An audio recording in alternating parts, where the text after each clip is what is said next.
السلام علیکم ورحمۃ اللہ وبرکاتہ۔ بسم اللہ الرحمن الرحیم۔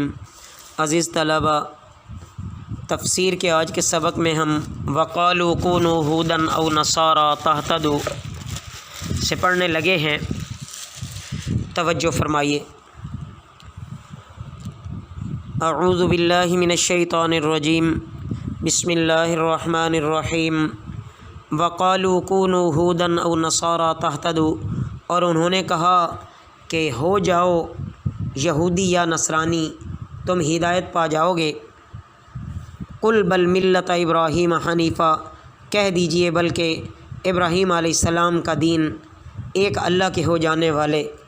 وما کان من المشرکین، اور نہ تھے مشرکین میں سے۔ قولوا آمنا باللہ، کہہ دو ہم ایمان لائے اللہ پر۔ وما انزل، اور جو نازل کیا گیا الینا ہماری طرف۔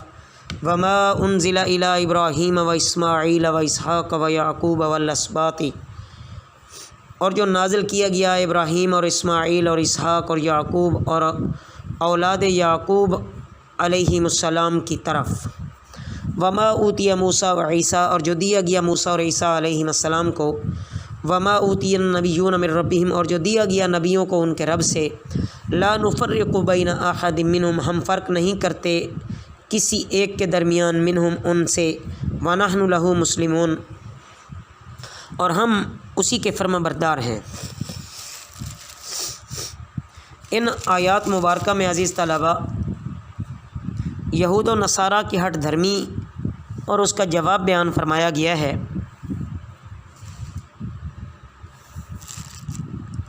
وہ یہودی مسلمانوں سے کہتے کہ ہمارا دین قبول کر لو تو تمہیں ہدایت حاصل ہو جائے گی۔ ان کو ایک جواب تو یہ دیا کہ ان سے صاف کہہ دیں کہ ہم ہرگز کبھی بھی یہودی یا نصرانی نہیں ہوں گے، بلکہ ہم ملت ابراہیمی پر ہیں، اور اسی پر رہتے ہوئے اسلام جو کہ دین حق ہے اسی کی اتباع کریں گے۔ اور دوسرا جواب یہ فرمایا کہ ان سے کہہ دیں کہ تمہارے دین میں شرک کی آمیزش ہو گئی ہے، اور یہودیت اور نصرانیت علاوہ منسوخ ہونے کے شرک کی گندگی سے بھی آلودہ ہے۔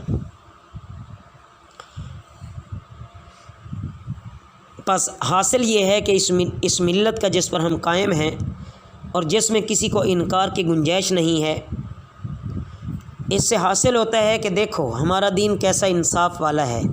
ہم سب انبیاء کو مانتے ہیں، سب کی کتابوں کو سچا منزل من اللہ مانتے ہیں، اور سب کے سب معجزات کو برحق مانتے ہیں۔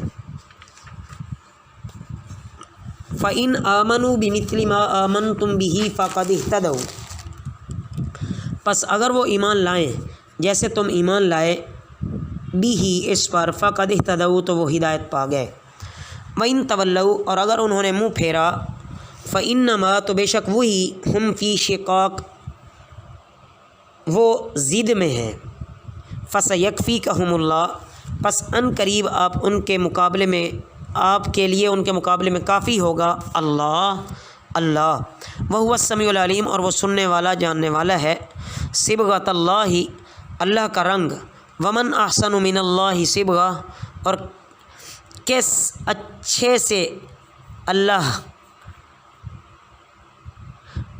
اور کون اچھا ہے اللہ سے رنگ۔ وَنَحْنُ لَهُ عَابِدُونَ، اور ہم اسی کی عبادت کرنے والے ہیں۔ مطلب یہ ہے عزیز طلباء کہ ایمان کا معیار پیارے نبی صلی اللہ علیہ وسلم کے صحابہ ہیں، جس طرح انہوں نے آپ صلی اللہ علیہ وسلم سے سیکھا اور وہ ایمان لائے، ہمیں بھی انہی کے ایمان کی نقل کرنی چاہیے۔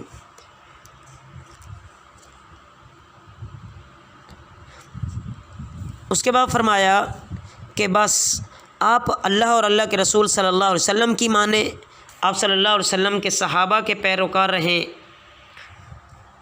باقی جو ضدی ہیں، ہٹ دھرم ہیں، ان سے خود اللہ نمٹ لے گا۔ اس کے بعد عیسائیوں کی رسم کی تردید ہے اور حقیقت کا بیان ہے۔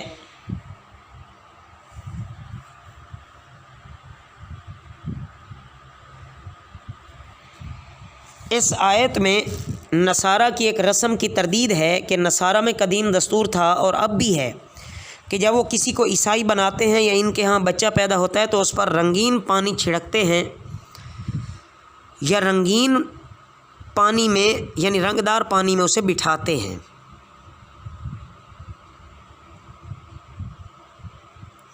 وہ اس فعل کو نجات کا ذریعہ سمجھتے ہیں، حالانکہ اصل رنگ تو لا الہ الا اللہ محمد الرسول اللہ والے کلمہ کا ہے، جس کو اللہ کا رنگ کہنا چاہیے، جو انسان کے دل اور روح کو رنگین کر دیتا ہے اور جو باطنی پاکی کی ضمانت ہے اور باقی رہنے والا بھی ہے۔